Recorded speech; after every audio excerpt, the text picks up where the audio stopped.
Hi, I'm Glenn Everett, master of machines.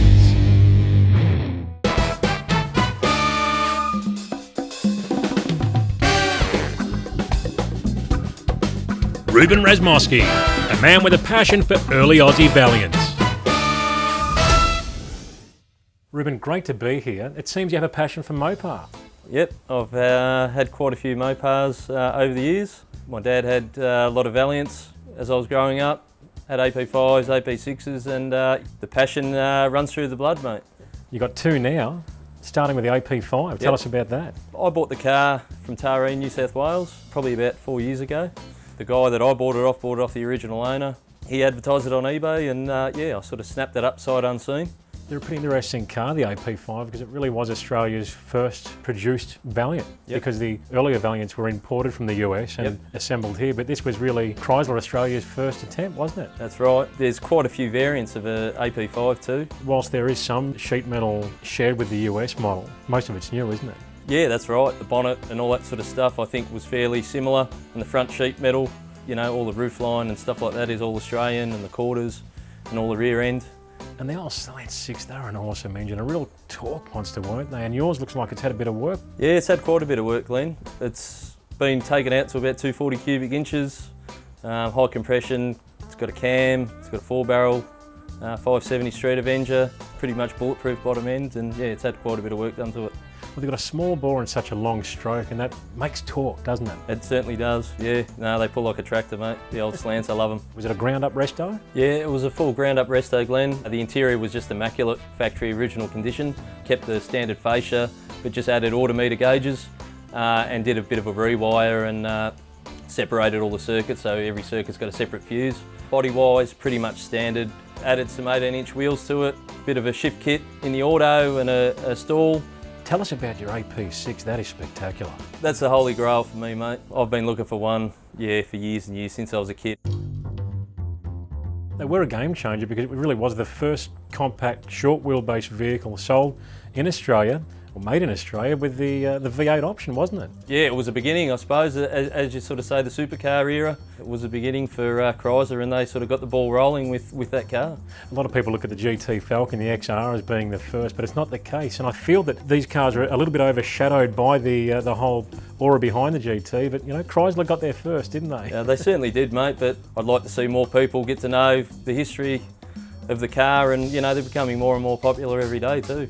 And your AP6, tell us how that all started. I went and had a look at it. In my opinion, the guy wanted too much for it, so I walked away from it. 3 months later, I got a text message from the guy. We went out there and struck up a deal, and the following week I bought it home, mate. What was it like? The body was fantastic. Every panel had original paint on it.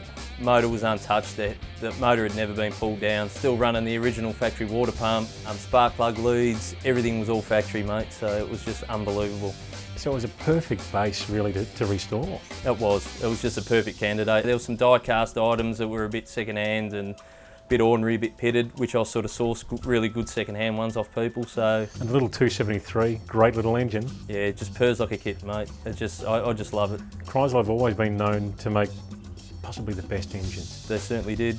You know, you got your 273s, your 318s, 340s, all up to your big blocks, your 440s, and the big elephant 426, so yeah, there's the mighty 426 Hemi. There's a big range, mate. And basically the car's been a ground-up restoration, is that correct? It was a full ground-up restoration on both cars, yeah, on the AP5 and AP6, so no stone left unturned, Glenn. When I restore a car, I always like to take it back to nothing and start again. That way, you know, you get no teething problems, you get no issues. You know, you just want trouble-free motoring when you take these things out so you can enjoy them. And how does it drive? Like a new car, mate. It's just such a nice car to drive, just glides along. I've always been a big fan of the AP6 V8 myself, going back to my younger days, and I must say that the front sheet metal, the car itself, reminded me of an early Barracuda. I've always been a big fan of those. I've always, yeah, pretty much wanted a Barracuda too, and I'd tell you what, if the right one came along, I'd certainly snap it up. Be a fantastic matching pair. Might do it in gold too. Absolutely. I can see why people fell in love with these things. AP6 Valiant V8, what a machine. Don't forget to subscribe to our channel and hit that notification bell, as we have a lot more awesome content coming your way.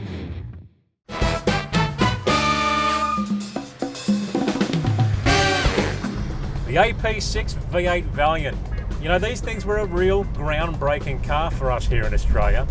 There was nothing quite like it at the time when these babies were released in mid-1965. Now, everyone sees the XR GT Falcon as the first Australian muscle car.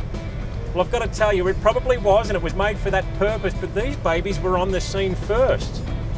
Now, they really were the first compact, short wheelbase car that was actually built in Australia sporting a V8. Everything else that was around in the time, like your EH and HD Holdens, your XP Falcons and what have we, only had a little inline six. They had about half the horsepower. These things absolutely blitzed them, annihilated everything else out there that was their opposition. They had 180 horsepower and they made a heap of torque very, very low on the RPM range at about 1600 RPM. That is insane. Now, interestingly, this same power plant was utilised in the VC model the year after, and they punched well above their weight against the XR Falcon with its 289 engine that was actually rated to have more power and torque. They were 0.2 of a second faster up to 60 mile per hour and about 2 seconds faster up to 100 mile per hour. Now that is a huge difference considering these engines were 273 cubic inches. They had a big disadvantage when it came to engine size, but you know what? Chrysler really knew how to build an engine, and they built this little baby really well. It was a great platform for bigger capacity with the 318 following, and then other engine capacity after that point beyond. These cars are very, very similar to the US counterparts. With the earlier models, our RV1 and SV1 here, they were directly imported from the USA and assembled here on the side. Now, the AP5 was very similar to its US counterpart, but they changed most of the sheet metal. The boot compartment, or the trunk, was made larger in the Aussie models. Instead of that slope, they actually raised it, made more volume inside. The rear window was flat on these cars instead of the curve, and they made some changes to the C-pillars. But to look at the US model and the Australian model put together, they're very, very similar in appearance. Now, even more so with this AP6 model. They look very much like the American model, especially in the front sheet metal area. It's almost identical. Now, drivetrain-wise, they've got the fantastic 904 torque fly, a transmission that was way ahead of its time in the day compared to everything else we had here in Australia. The rear end with its 3.23 ratio creates a really punchy combination. So I could just imagine that people jumping out of a little inline six back in the day in Australia would have jumped into these V8s and thought, oh my goodness, maybe in another language, but the performance is so much better than anything that was around in the day. And how does it drive? Fantastic. You know, people often say that, oh, the Mopar suspension platform, the Chrysler stuff, they don't handle that well, the torsion bars. It's not true. Think about it, you've got so much less unsprung weight. You've got that torsion bar sitting low in the chassis. Sitting down, it's very light compared to a spring sitting right up high where most cars ran them.